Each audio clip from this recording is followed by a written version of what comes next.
अखिल भारतीय औषध विक्रेता संघटनेकडनं देशव्यापी बंद आज पुकारण्यात आला आहे। मागचे काही दिवस बघितलं तर हे फार्मसिस्ट जे होते, औषध विक्रेते आणि त्यांचे कर्मचारी जे होते, ते काळी पट्टी लावून, काळी फीत बांधून हे आंदोलन करत होते किंवा आपल्या मागण्या सरकारपर्यंत पोहोचाव्या याच्यासाठी प्रयत्न करताना पाहायला मिळत होते। यापूर्वीसुद्धा केंद्र शासन असेल, राज्य शासन आणि सगळ्याच लोकप्रतिनिधींनासुद्धा त्यांनी या संदर्भात लक्ष वेधलं होतं। या संघटनेकडनं त्यांच्या ज्या मागण्या आहेत त्या सगळ्या शासनापर्यंत, केंद्र शासनापर्यंतसुद्धा त्यांनी पोचवल्या होत्या। मात्र त्याची दखल घेतली गेली नसल्यामुळे आज हा बंद, देशव्यापी बंद औषध विक्रेत्यांकडनं पुकारण्यात आला आहे। संपूर्ण जिल्ह्यात जवळपास 650 मेडिकल जे आहेत ती आज बंद असल्याचे पाहायला मिळतात। काल रात्री 12 वाजल्यापासून आज मध्यरात्रीपर्यंत हा बंद पाळला जाणार आहे, ही बंद राखला जाणार आहे। मुख्यालयामध्ये सिंधुदुर्गनगरी येथे आंदोलनसुद्धा या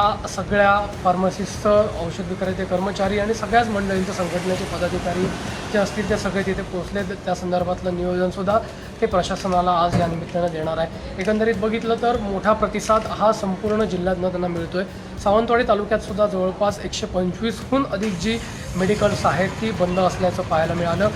कडेकोट असा जो बंद आहे तो पाळला गेला, कडकडीत बंद सर्वत्र पाळला गेलेला पाहायला मिळाला। सगळ्याच फार्मसिस्टनी, औषध विक्रेत्यांनी या बंदमध्ये सहभागी होत आपल्या ज्या मागण्या आहेत त्या शासन दरबारी ठेवलेल्या आहेत। त्या प्रामुख्यानं जर मागणी बघितली तर जी ऑनलाईन औषध विक्री होते त्यावर बंधनं आणावीत किंवा ती बंद व्हावी याच्यासाठीची प्रामुख्याने मागणी त्यांनी केलेली आहे। त्याचबरोबर डिस्काउंट देऊन अव्यावसायिक पद्धतीनं जो काही व्यवसाय केला जातो त्यावर बंधनं आणावीत, ही दुसरी एक मागणी आहे। त्याचबरोबर 2018 आणि 2020चा जो GR आहे तो GR रद्द करण्यात यावा, ही प्रामुख्याने मागणी त्यांनी केलेली आहे। आणि बनावट औषधांपासून भारताचं, इथल्या नागरिकांचं संरक्षण व्हावं, ही एक प्रमुख मागणी त्या ठिकाणी दिसते। आणि या सगळ्या मागण्यांसाठी औषध विक्रेत्यांनी कडेकोट असा म्हणजे कडकडीत असा बंद या ठिकाणी पाळलेला पाहायला मिळतो। सिंधुदुर्ग जिल्ह्यातल्या जवळपास 650हून अधिक जी मेडिकल व्यावसायिक आहेत, मालक आहेत किंवा त्यांचे कर्मचारी आहेत, जे विविध आस्थापनांचे आहेत, ते सगळे यात